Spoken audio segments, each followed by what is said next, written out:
0 cas actifs, c'est l'objectif que s'est fixé le président ghanéen Nana Addo Dankwa Akufo-Addo. Au cours de son adresse à la nation ce 25 juillet, il s'est dit convaincu de pouvoir faire vacciner 20 millions de personnes d'ici à la fin de l'année. Une déclaration qui fait suite à l'apparition du variant Delta et à l'appel aux populations sur un redoublement d'efforts. Il a indiqué que son pays allait se procurer 17 millions de doses de vaccin Johnson & Johnson par le biais de la plateforme africaine d'approvisionnement en médicaments et d'autres vaccins par le biais de l'initiative COVAX.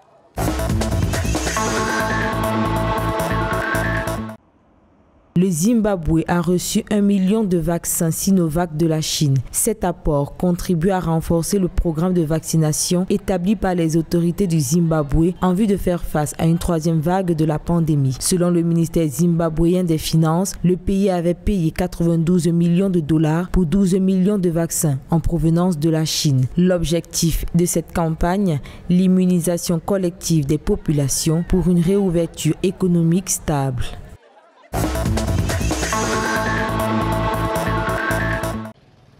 Avec l'apparition du variant Delta, le gouvernement appelle les Béninois à redoubler d'efforts pour contenir la propagation du virus. Selon le ministère de la Santé du pays, le relâchement observé dans le respect des mesures barrières a pour effet immédiat l'augmentation du nombre de cas graves. En rappel, le Bénin comptabilise à ce jour plus de 8 300 cas positifs, dont 8 126 guéris.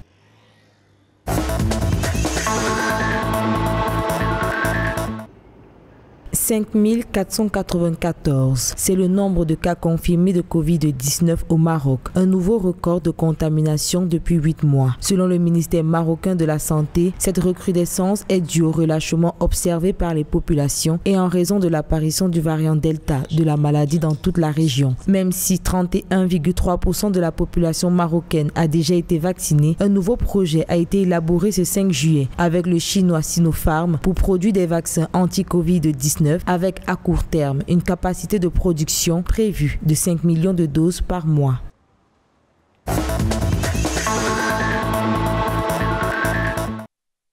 Suite à l'appel lancé par le gouvernement tunisien, au vu de l'effondrement de son système sanitaire, c'est en masse que des millions de doses de vaccins ont été réceptionnées. Avec une population évaluée à 12 millions d'habitants, le gouvernement a déjà reçu de la communauté internationale 3,2 millions de doses de vaccins. Il s'agit de quelques 500 000 doses venant de la Chine, autant des Émirats arabes unis, 250 000 doses de l'Algérie, plus d'1 million de doses d'AstraZeneca et Janssen de la France. Rappelons que selon le ministère de la Santé tunisien, près de 19 000 personnes ont déjà perdu la vie suite au coronavirus.